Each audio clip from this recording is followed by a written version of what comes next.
Silicon city traffic ದಟ್ಟಣೆ ಕಡಿಮೆ ಮಾಡಲು ದೆಹಲಿ ಖಾಸಗಿ ಸಂಸ್ಥೆಯೊಂದು ಅಧ್ಯಯನ ನಡೆಸಿ ಟ್ರಾಫಿಕ್ ಕಂಟ್ರೋಲ್ಗೆ ಹೊಸ ಟನಲ್ ರಸ್ತೆ ನಿರ್ಮಾಣಕ್ಕೆ ಡಿಪಿಆರ್ ಸಿದ್ಧ ಮಾಡಿ ಇದೇ ಫೆಬ್ರವರಿ ಕೊನೆಯ ವಾರದಲ್ಲಿ ಟೆಂಡರ್ ಪ್ರಕ್ರಿಯೆ ನಡೆಸಲಾಗುತ್ತೆ ಅಂತ ಡಿಸಿಎಂ ತಿಳಿಸಿದರು.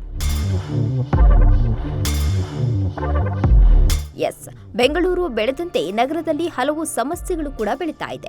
ಪ್ರಮುಖವಾಗಿ ನಗರದಲ್ಲಿ ಟ್ರಾಫಿಕ್ ಸಮಸ್ಯೆ ಹೆಚ್ಚಾಗಿದ್ದು, ಇದಕ್ಕೆ ಕಡಿವಾಣ ಹಾಕಲು ಖಾಸಗಿ ಸಂಸ್ಥೆಯೊಂದು ಸಿಲಿಕಾನ್ ಸಿಟಿ ಸಂಚಾರ ದಟ್ಟಣೆ ಮಾಡುವ ನಿಟ್ಟಿನಲ್ಲಿ ನಗರದ ಹೆಬ್ಬಾಳದಿಂದ ಸಿಲ್ಕ್ ಬೋರ್ಡ್ ಜಂಕ್ಷನ್ವರೆಗೆ ಟನಲ್ ರಸ್ತೆ ನಿರ್ಮಾಣಕ್ಕೆ ಸರ್ಕಾರ ಮುಂದಾಗಿದೆ.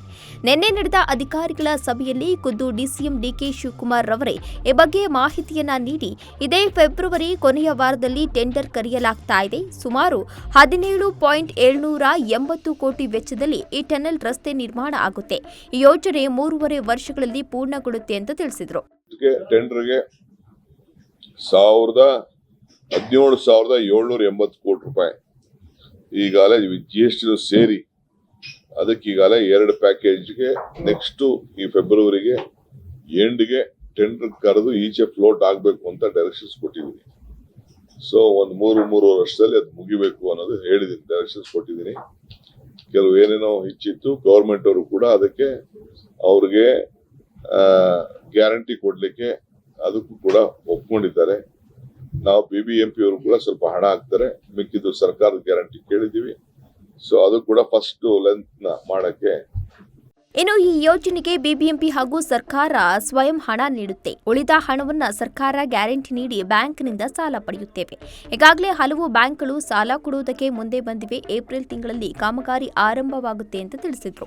ಈಗಾಗಲೇ ತೀರ್ಮಾನ ಆಗಿದೆ. ಸೊ ಅದಕ್ಕೆ ಟೆಂಡರ್ ಲಾಸ್ಟ್ ಡೇಟ್ ನಾನು ಲೇಟ್ ಮಾಡಕ್ ಹೋಗ್ಬೇಡಿ, ಏನೇನು ಮಿಸ್ಟೇಕ್ಸ್ ಇದೆ ಅದೆಲ್ಲ ಕರೆಕ್ಷನ್ ಮಾಡಬೇಕು ಅಂತ ಹೇಳಿದ್ದೀನಿ. ಸರ್ಕಾರ ಗ್ಯಾರಂಟಿ, ಅದಕ್ಕೆ ನಾವು ಕರೆದಿದ್ದೀವಿ, ಯಾರು ಬೇಕಾದ್ರೂ ಕೊಡಿ ಅಂತ. ಈಗಾಗಲೇ ಅಟ್ಕೋರು ಬಂದಿದ್ದಾರೆ, ಕೆಲವು ಬ್ಯಾಂಕ್ ಅವರೆಲ್ಲ ಬಂದಿದ್ದಾರೆ. ನಾವು ಅವ್ರಿಗೆ HDFC, ಅಟ್ಕೋ, ಪವರ್ ಫೈನಾನ್ಸ್ ಕಾರ್ಪೊರೇಷನ್ ಎಲ್ಲ ಬಂದಿದ್ದಾರೆ. ನಾವು ಬಿಡ್ ಕರೆದಿದ್ದೀವಿ, ಯಾರು ಕಡಿಮೆ ಕೊಡ್ತೀರಾ ಅಂತ ಬಿಡ್ ಕರೆದಿದ್ದೀವಿ, ರೇಟ್ ಆಫ್ ಇಂಟ್ರೆಸ್ಟ್ ಕರೆದಿದ್ದೀವಿ. ನಿಮ್ಮಲ್ಲೂ ಯಾರು ಬ್ಯಾಂಕರ್ಸ್ ಇದ್ರೆ ನೀವು ಅರ್ಜಿ ಹಾಕಿ.